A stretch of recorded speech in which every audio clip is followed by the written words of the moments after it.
because it's not just about like abundance and having a lot of money. It's when you have all the money that you want, what kind of life are you living with it? And that's actually what's important. And so what I guide my clients through is tapping into, if you had plenty of money, if everything was perfect, if you could wave a magic wand and just have the life you want to live, what does that look like? And starting from this like no conditions place, which can be really challenging at first, especially because we all grow up with these conditional beliefs of like money doesn't grow on trees, like you can't have what you want, or you know, what other stories we can have around money and being able to live our visions. But I basically take it to the extreme end of, if you were to make a wish or have a dream, give yourself the opportunity to really tap into that and explore that, whether or not it feels possible. Hey there, and welcome to Money and You. I'm Michelle Perkins, your host.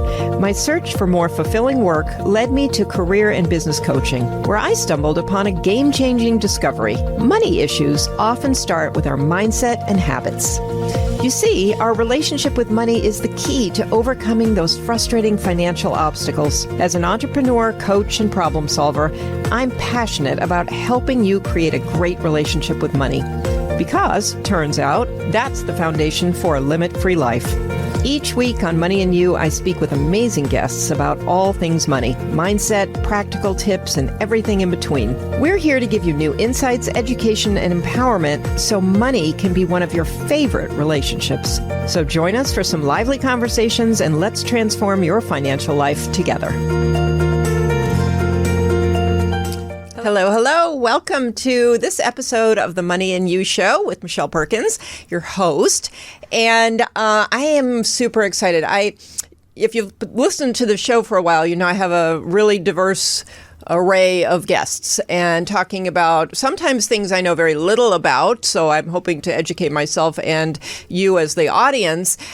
Today, however, I have someone coming on who I'm super excited about because she and I are so aligned. And so we're really going to dig into my favorite topic, which is your relationship to money. So without further ado, I'm going to introduce you to Scarlett Stanhope, a.k.a. the Biz Hippie. She teaches coaches to conquer their finances and own their worth so they can be fully supported by the work they love. Scarlett harnessed the power of money to break free from her workaholic career path and pursue her dreams. She uses a combination of tangible money management strategies as well as a variety of coaching techniques to help her clients transform their mindset and relationship to money, allowing them to strategically achieve their goals. Scarlett, welcome. Thank you so much for having me today. I am so excited to be here. I'm so excited too. And you know, one of the things that I wanted to just mention right off the bat, when we talked before, because we did a pre-call, and I was so excited to have you on because I feel like we kind of think alike. I mean, we're probably generations apart, but we think alike and we coach around some of the same concepts. And one of the things that you brought up when we talked was, well, you know, we both kind of do this, like, you know, so how is this a good thing that I come on your show? Which I thought was a really honest and great question. And what I really want to convey, for some reason it popped in my head when I was driving over here, and I thought, you know, what's beautiful about multiple people talking about the same things, teaching, I mean, there's a million financial experts out there teaching, you know, a lot of the same things. But everybody comes across differently, and every person out there relates to people differently. And so whether you're like a fan of Dave Ramsey or Susie Orman or Rachel Rogers or Scarlett Stanhope or me, you know, we all have to kind of find that person who speaks our language and who just somehow feels like the right person to learn from. So I just wanted to mention that because I just think it's important for people as they sort of pick and choose where they get their financial education or their coaching from, to know that it's a pretty personal relationship, and you want to find somebody that just is, I don't know, you know, two people can say the same thing and you just hear it differently, or you really understand it coming from one person or another. So anyway, welcome. That was just kind of a thought I had in my head on the drive here, and I just wanted to say it. So, but I'm so glad you're here, and let's dive in. How did you get to, because, how did you come to this place where this work is interesting to you? Yeah, that's such a great question. And also everything you just said too resonates so deeply. And also that's why I'm so looking forward to this conversation today, because even though we coach in similar topics and work on similar areas, having a back and forth conversation around it brings so much more to the table. Like, this is really where the value is. And so to answer your question of how I got into it, it was really a combination of just combining all my different skill sets together. So my background is in business management, accounting, and finance. That's what my bachelor's degree is in.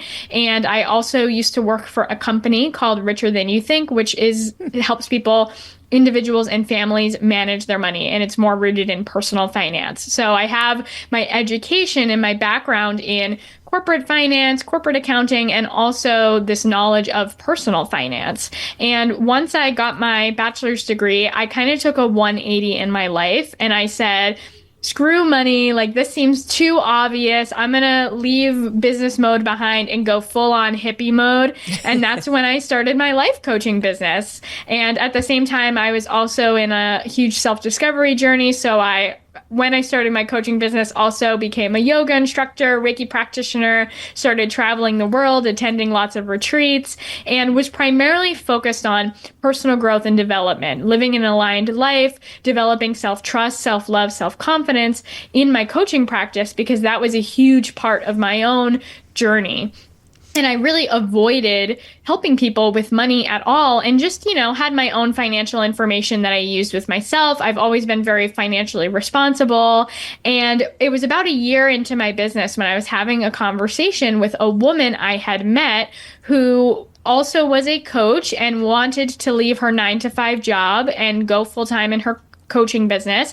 But she was telling me, like, I'm really stressed about money. I feel like I make good money in my 9-to-5 job. I have a steady paycheck, and I still feel like I'm living paycheck to paycheck. I'm barely scraping by. And so the idea of going full-time in my business sounds impossible. Like, I can't even support myself financially with the money I'm making now. How could I do it with my coaching business? And I realized in that conversation with her, I actually have a ton of skills. I can help you with this. And that's when I started to bring my financial strategy and my financial awareness to the table and recognize, this is really the work that I'm meant to be doing. So over the past 4 years, I've been really taking the strategic money management skill sets that I have learned and combined them with my different coaching modalities of healing your trauma, healing your internal self-doubt, self-worth, that internal relationship with money, and also learning to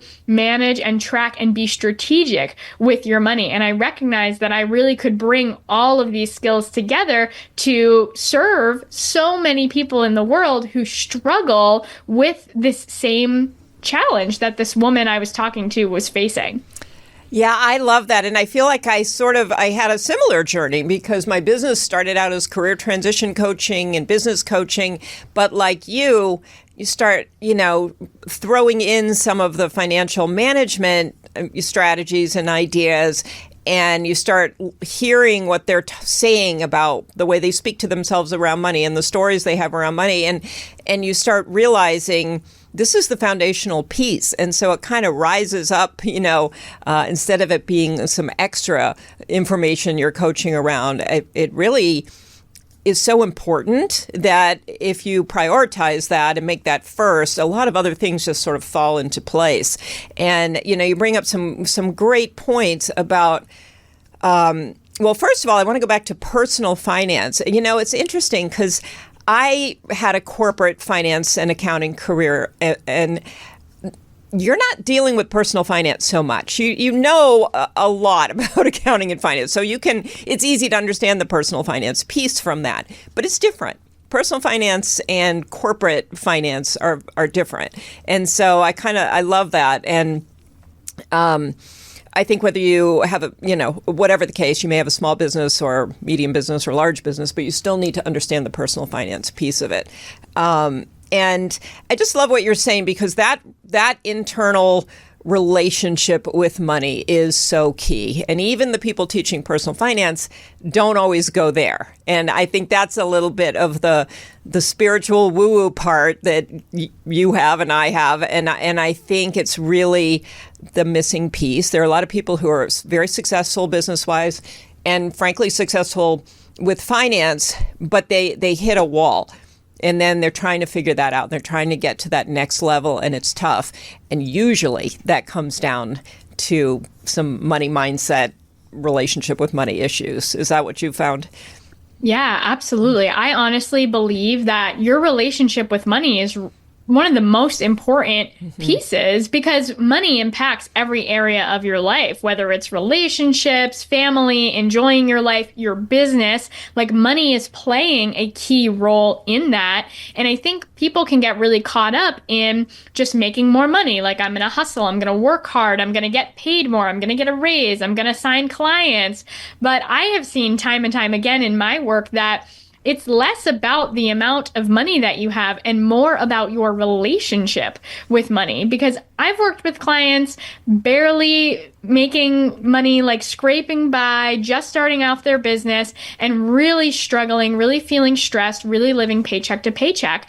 And I've worked with clients who have good, consistent, solid 9 to 5 income coming in, and they feel exactly the same way. They still feel stressed about money. They still feel like they never have enough. And I've had conversations with people who make multiple 6 figures in a year, and they think at the end of the month, like, where does all of that money go? It's so surprising to them that even though they're making more and more money, it's always being spent.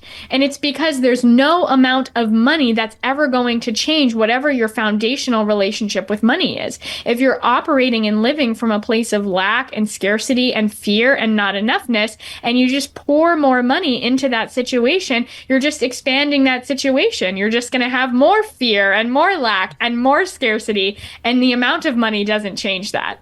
Yeah, you're so right about that. And it's fascinating to see, actually, the people who set these goals and really believe that when they hit that number, things are going to change for them. And then it doesn't happen. And then there's a next number. And so you're always chasing. And when you're chasing like that, that doesn't feel like a good relationship. It's the same as if you're, chasing a guy. I mean, it doesn't feel good to be in that chase. I mean, maybe for a minute it does, but mostly if it's chronic, it doesn't feel good. So, yeah, I love that. And I love talking to you because you understand this so well. One of the things that I've found when you talk about people's relationship with money, sometimes they don't really know what that is, I mean, and so the first piece of this to me is understanding that you actually have a relationship with money, because that has not been taught to people. So how do you convey that idea? Because I find that can be kind of mysterious. Like, people are like, okay, so I have a relationship with money. Like, I don't really know what that means, and what do I do with it anyway once I know I have it? Yeah, I love this idea. I love that you bring this up too, because we're speaking the same language, and I have this same conversation with my clients, and I totally agree. Like, recognizing that you have a relationship with money is the first step. And to me, what that looks like and how I talk about this is recognizing that money is not just this thing, this abstract thing that's floating around. It's actually something that you are in control of and that you are utilizing on a daily basis. Often, especially the clients that I work with, they can feel like they have no control over their money and also don't really have control over their lives. Money is something that's just happening to them, and either they have it or they don't, or they are able to buy the things they want or they can't. And money is just a circumstance that is happening.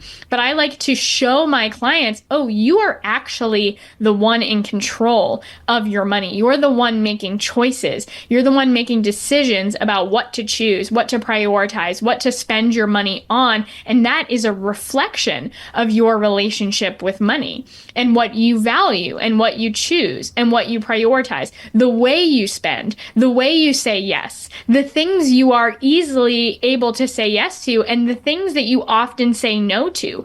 All of that ties into your relationship with money. And so one of the first ways that I show my clients they have a relationship with money is getting their money down on paper so they can see their money clearly and see really clearly the choices that they've been making, the decisions that they've been making about their life, and then taking that a layer deeper and saying, why are these the choices that you're making? Why are these the decisions and the priorities that you have with your money? What are the beliefs that are fueling these actions and these decisions? And what were you taught about money growing up? Were you taught that there's not enough to go around, that you're not worthy, that you're not deserving? Were you taught that you should live in fear and scarcity? Or were you taught that there's plenty to go around and that you can spend freely on whatever you want? Like, all of that is a reflection of your relationship with money.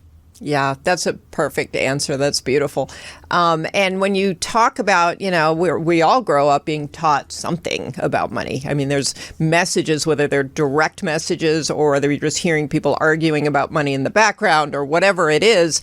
And so that forms our initial belief systems. But I know with the work that you do, you know how to shift that and change it. So how do you do some of that work? Yeah, there's a couple different coaching techniques that I love to combine to really get underneath the surface to uncover, like, what is your current relationship with money and how do we heal that?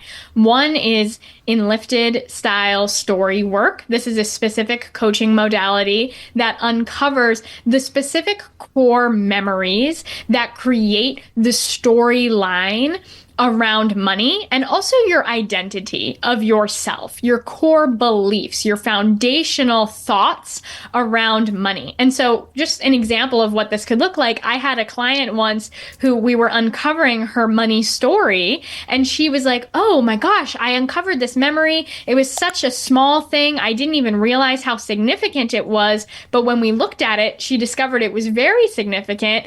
And it was when she was in high school, everybody was buying this brand of jeans, and she couldn't get this brand of jeans because her family couldn't afford it. And so she couldn't be one of the cool kids. She couldn't do what the popular kids were doing because her family didn't have the money. And we can look at that and see, like, oh, it was just, one small thing, doesn't mean much. But especially when you're young and when you're a child and you're forming your beliefs around the world, that memory, that moment forms a story, forms a narrative. It creates beliefs around yourself, money, and the world. And so for her, that moment in time taught her, like, I'm not deserving of spending money on. We can't afford nice things. This is a luxury. Like, I can only spend money on the bare essentials. And all of that would bleed into her current adult life. So that's one technique that I love to use, is discovering what are the core memories, the moments in time that create your current money story, your narrative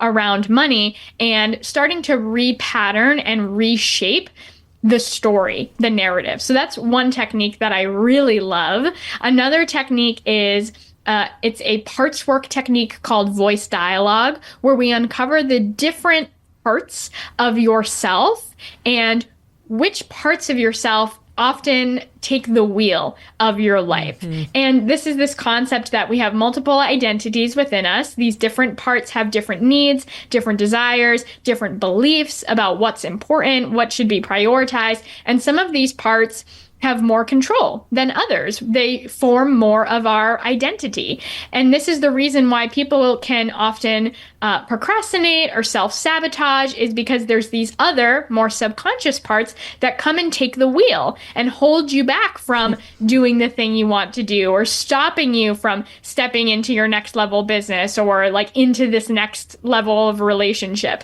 And so bringing awareness to the different unknown parts of yourself, recognizing how money is showing up and impacting these different parts, what impact these parts are having on how you show up, how you live your life, what you believe, what choices you're making, and how these parts are keeping you in your current comfort zone that you've been stuck in. And those are just two techniques that I love to use to really get deep into what you currently believe, what's impacting you, and how that bleeds into your money. Yeah, those are great. And I love the part about the parts of yourself, because sometimes these parts can be at odds. So you get, you're sort of paralyzed because there's one part saying, take this action, and the other part saying, oh no, that's too scary. And so you get stuck that way. So I love, what you're saying. And awareness is everything. Awareness of your beliefs, awareness of literally, that's how we change things, is by first becoming aware. But it's not as easy. And that's why coaching can really help, because a coach knows how to kind of guide you to this awareness. So, yeah, I think that's fascinating about the different parts. And it's true. And so, you can consciously go in and decide which part should take the lead on a particular decision too, as long as you can recognize what those parts are. So, yeah, exactly. Yeah. So, so a lot of this is becoming more conscious. I loved what you were saying, though, in your earlier example with the genes, because, people think, oh, we must be traumatized when we're young, and that's why we believe a certain thing. But it doesn't have to be an experience of trauma. It can be something as simple as, I couldn't buy something. And so then there's a whole story that you create in your mind about what that means and how to protect even your parents. I mean, as kids, we want our parents to be happy. And so sometimes we overcompensate to make sure that, they don't think we're a burden or whatever it is. So it's very interesting that it can be small, almost unnoticeable things that help to create this belief system.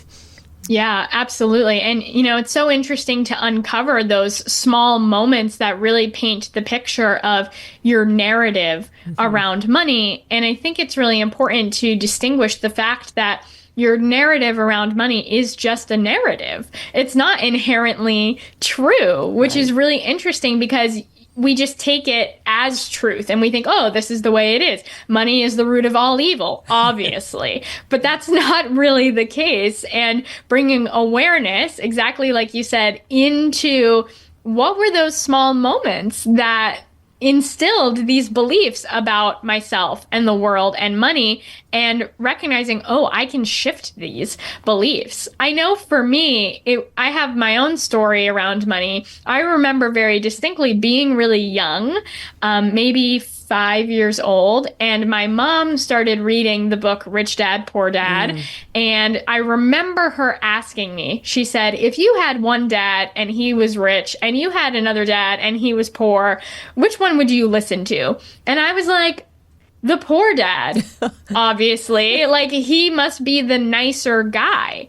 And so it was interesting how even as a 5-year-old, like, I can see clearly now the kind of beliefs that I had instilled around money, even from a very young age, which is just crazy to see how that can impact adult lives and based on these like childhood beliefs that we developed around money.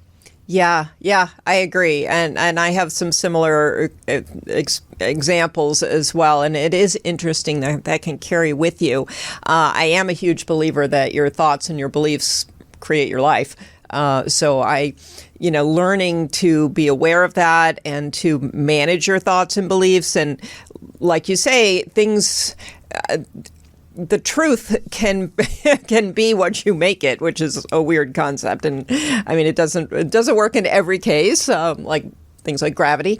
But for the most part, our realities, what's true and not true, the beliefs that we grow up with, we assume are truths, but they're really just thoughts. So, which is a beautiful thing because it gives us so much more control. So, despite that, talking about it, and changing your beliefs is a huge first step, but there's still a lot of doing that has to happen along with it. So that's why I like a hybrid approach where, of course, your belief systems need to be, understood and adjusted and everything, but there's practical actions you have to take. And, what is a first practical step that one should take to move, this relationship forward?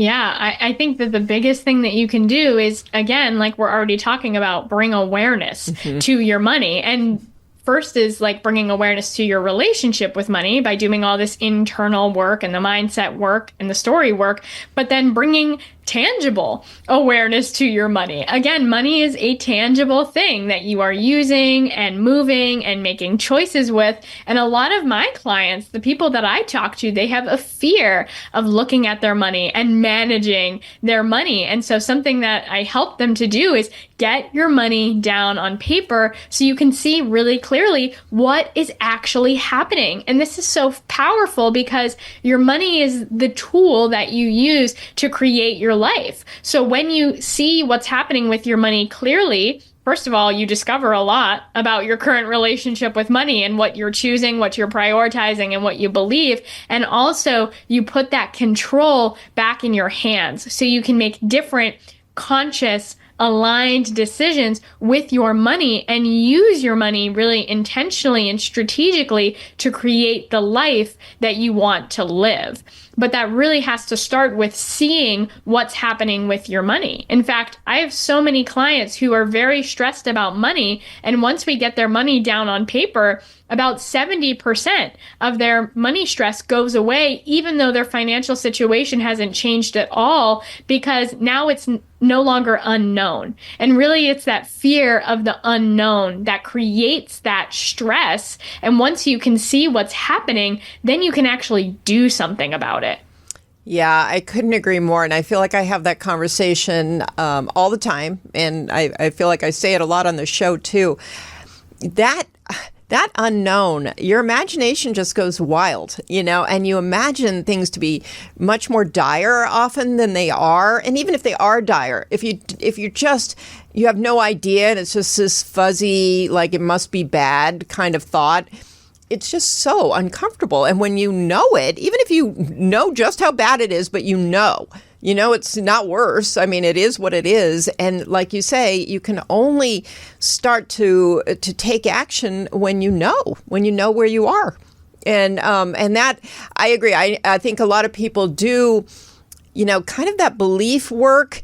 While uncomfortable, it's sort of more enjoyable than actually looking at the numbers. So people really like that part of it. And then when it's like, okay, let's sit down, let's look at your accounts, let's, look at what you spend and look at where your debt is. Oof, that feels like no fun until you get that relief. And then you realize, even if it's not fun, it's better. So Totally. Like so many of my clients are just really afraid to uncover the situation. They're like, I'm afraid I'm going to see it and it's going to be really, really bad. But exactly like what you said, the unknown is worse. Your imagination is running wild. Yeah. And at least once you see it, you discover you're actually usually better off than you thought you were. Yeah. And even if you aren't, I don't think like the wheels in your brain that start generating creative ideas for things, they don't start without knowing this, And so I've had many an American Express bill. In the old days, I used to just pile them up and never open them. And then I started teaching this work. And I'm like, well, I have to open it because I'm telling everybody else to open it. And it still can be uncomfortable. But the minute I open it and I see the number, good or bad, all of a sudden it's like your brain goes into action. Okay, so how am I going to move things around and deal with this balance that I owe? Yeah. And I think the problem too is like some people's brains do go into action mode before seeing the problem, but it's inaccurate action. Yeah. It's just like hypothetical action. It's like, oh my gosh, I'm really stressed about money. I need to quit my business and get a 9-to-5 job. And I'm going to start applying for a bunch of jobs. But like, that's not based on reality. And it's not an accurate picture of what actually needs to happen or shift. And I think especially for entrepreneurship and business owners, like not knowing what's happening with your money can hold you back from really going all in on your business and to like stay resilient and to make it work even when you're not seeing the numbers or the success that you expected in your business. Yes, it's a great point. And the business owners who do pay close attention to their money, they know when to press the accelerator a little bit, do more sales, spend less, do whatever. They're constantly, getting data and making smarter decisions because of that data. And the ones who aren't, again, are going into fear mode and, thinking about extreme things. I mean, I've had people tell me, I think I'm going to have to file bankruptcy. And they don't even know their numbers. Like, they haven't even really looked at what's going on. They know it was a bad couple of months or whatever. And so, yeah, that hurdle of getting to the place where you can look at your numbers, and also then to get in a habit or some systems where you're consistently doing that. Because while you as a coach can sort of push people into looking at them, what keeps people continually looking and using that information?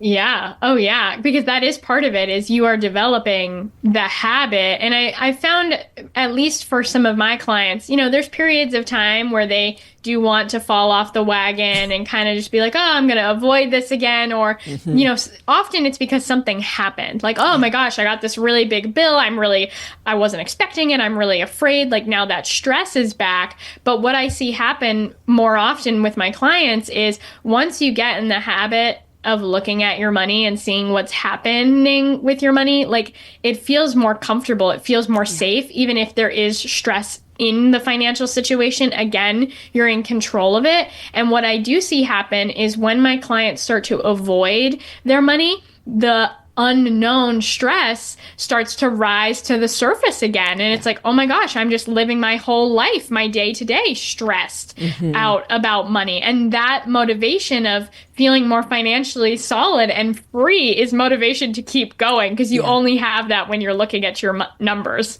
Yeah, I've had that happen too, where they're going along, they get really, they get things set up and they're feeling good about all of it. And then, like you say, some things may start to turn, in a way they don't like, and then they stop. And then, if I talk to them again, they'll be like, well, I was just getting depressed when I started looking at them. But again, those feelings, I had a coach who used to say, your feelings can be traitors. Sometimes listening to your feelings on these things is not the way to go. Sometimes your feelings are important, and they're guideposts, which is something another person had said. So both are true, but you have to be careful of those feelings that tell you, I should stop looking at my money. Kind of like those feelings that say, I'm going to stop going to the gym. It's not like fitting into my calendar right now. Yeah, so and just like any relationship, it's complicated and it's fascinating, and you have to treat it that way, because it's not going to be simple and straightforward. Your feelings, the point of thinking about it as a relationship is to really connect with the emotional side of you and money, which is huge. That's where our decision making is that's what's driving it. So. Yeah, exactly. I love everything that you just said, especially like your emotions are going to play a role. Like, even if you are in control of your money, you're going to have months where unexpected things happen and the fear comes up. And that's why everything that we talked about at the beginning, like the awareness work, the parts work, like having deep awareness of yourself and your relationship with money is so important, because when those things happen, it's like, how do you deal with those emotions? How do you process those emotions when that self comes up and says, like, I'm just so afraid, I'm so freaked out, I'm going to stop looking at it? How do you see that part, see that it is a part, acknowledge it, recognize the pattern, kind of let yourself sit with and feel those emotions, recognize them, honor them, and then say, okay, great. I acknowledge you, and also I'm going to choose to go with what's in alignment with the life I really want to live, which is the, person who's in control of their money and in control of their life. And even though it's uncomfortable, I'm going to keep maintaining this routine and keep maintaining this relationship with money. Yeah, I love that. And you brought up something else that's so important that also gets left out, which is, you mentioned, how do I live this life I want to live? Well, a lot of people haven't quite figured out what that life they want to live is. And I've been doing this work for so long. I really know how difficult this is to have real clarity around your vision, and it's changing, all the time. And so for me too, sometimes the vision is sort of this fuzzy idea of what you want. And it's really important to understand that. So how do you help people to know what life they want to live? Because that's ultimately, most people are looking for abundance, but what does that even mean to your life? Yeah. Oh, I love that you bring this up, because I also teach on the vision, because it's not just about like abundance and having a lot of money. It's when you have all the money that you want, what kind of life are you living with it? And that's actually what's important. And so what I guide my clients through is tapping into, if you had plenty of money, if everything was perfect, if you could wave a magic wand and just have the life you want to live, what does that look like? And starting from this like no conditions place, which can be really challenging at first, especially because we all grow up with these conditional beliefs of like money doesn't grow on trees, like you can't have what you want, or you know, what other stories we can have around money and being able to live our visions. But I basically take it to the extreme end of, if you were to make a wish or have a dream, give yourself the opportunity to really tap into that and explore that, whether or not it feels possible. And so we start there, giving yourself the opportunity to really step into the vision, to explore what that life could look like. And then from there, getting the key pieces of that life down on paper and saying, okay, these really are the core components of what's actually important to me. And more often than not, I discover that it's simple things. It's not really like, I'm going to be a millionaire and have a private jet and do this, that, and the other. Like it comes down to, I'm going to spend quality time with family. I'm going to be able to travel. I'm going to be able to take time off. I'm going to be able to eat healthy, and I get to enjoy my life. Like there's a few key components that are really important. So it's taking this vision and boiling it down to, what are the most important things? What are the things you really value? What are the things you really prioritize? And how can we start to cultivate that energy, that intention, and find truth in this vision now? Like, how can we make this vision your current reality right now and collect the evidence that you are already living this vision, and then use your money as a tool to continue to affirm and create that vision and bring it even closer into reality? Yeah,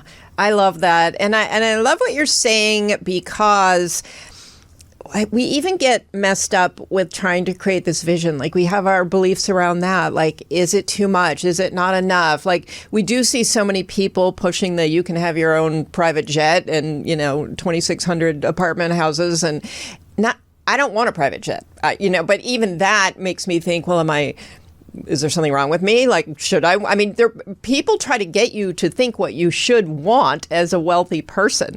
And the things I want, are very different than what a lot of people are promoting out there. So you really have to be very, very honest about what, and not sell yourself short either. It's much easier to ask for too little than too much. We're just brought up that way.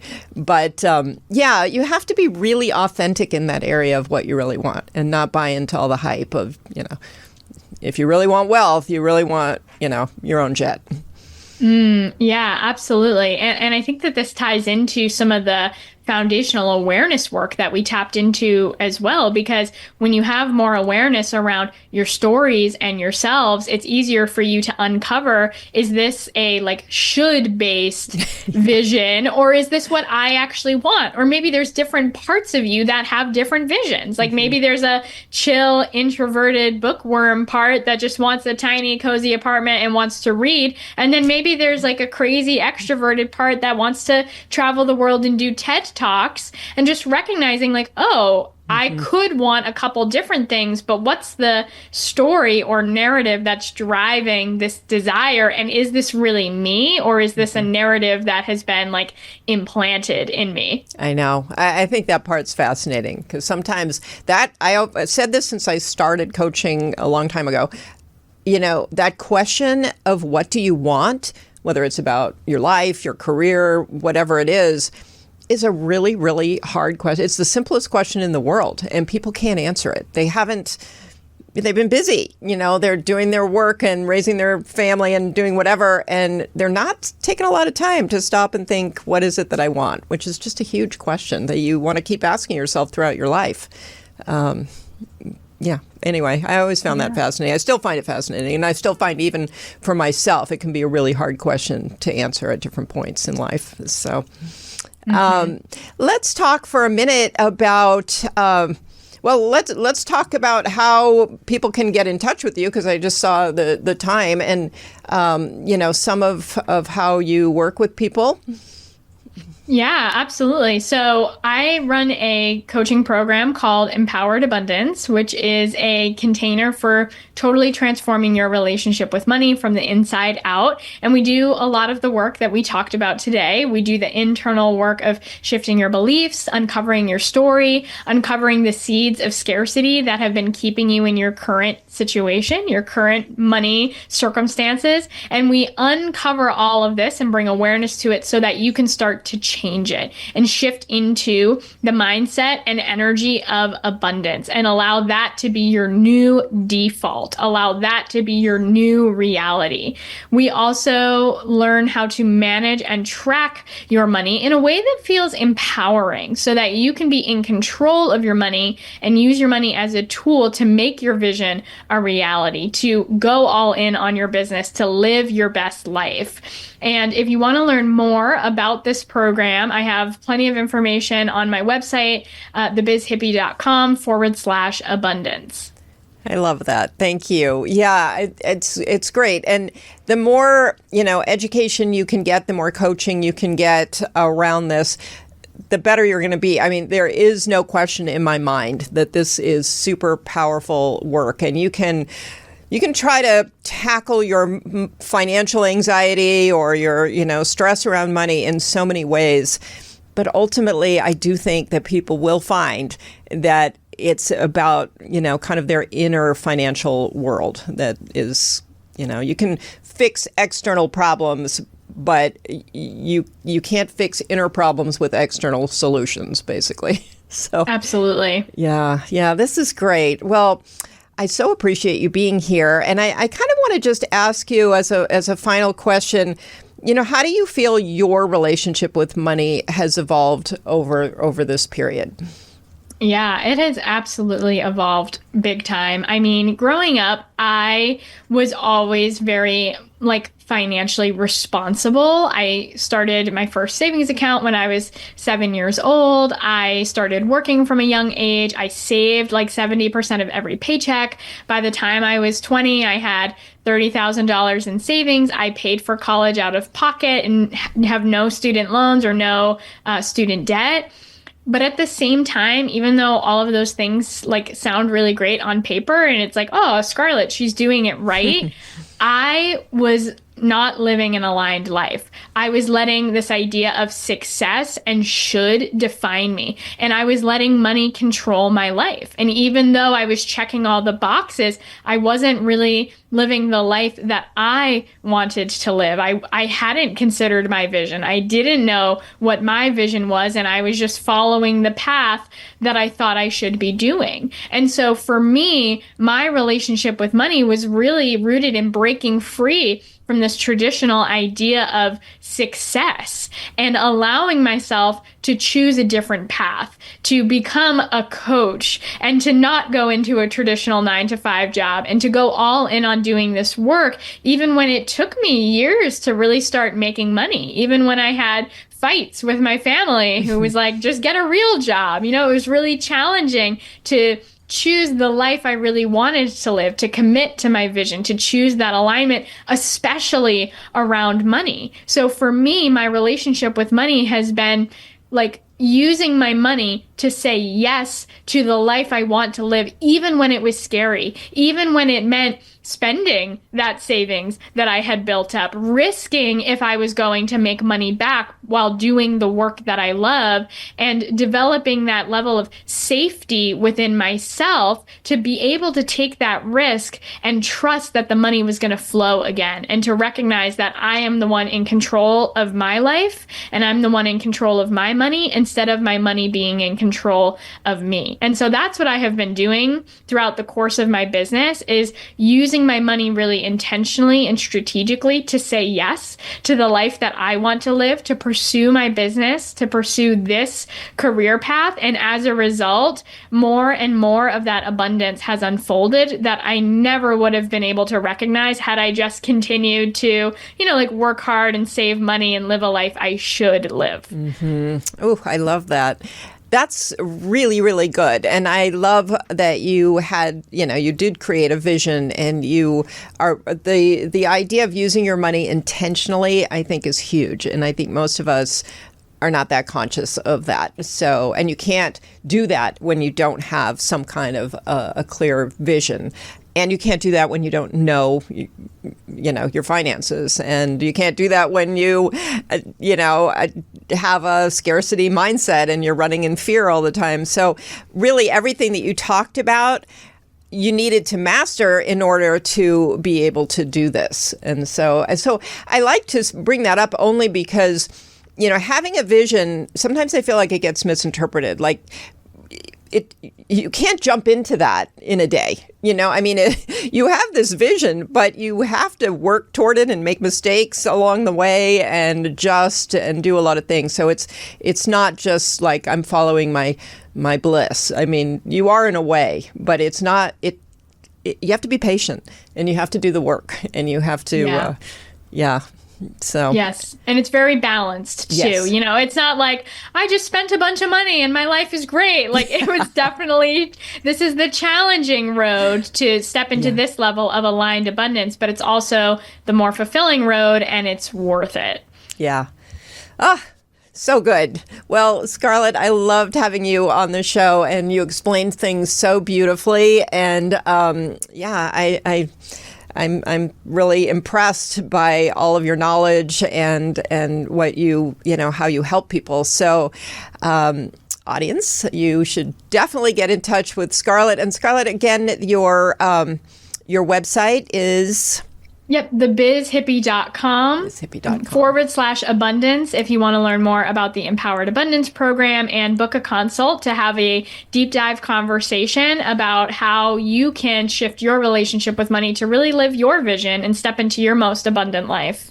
Okay. Well, thank you. And I think you brought a lot of insight to our audience, and I really appreciate that. I love it when people are able to communicate about this topic so well, because it can be confusing. So thank you. And thank you, audience, for being here. We love it when you listen to the Money and You show. And as you know, if you got something important out of this show, please share it with friends who you think can also benefit from it.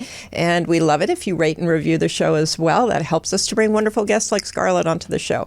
So thank you so much. Thank you, UBN Go, for all your amazingness with bringing this show to the world. And thank you. Thank you for being here. And you can also visit me at limitfreelife.com.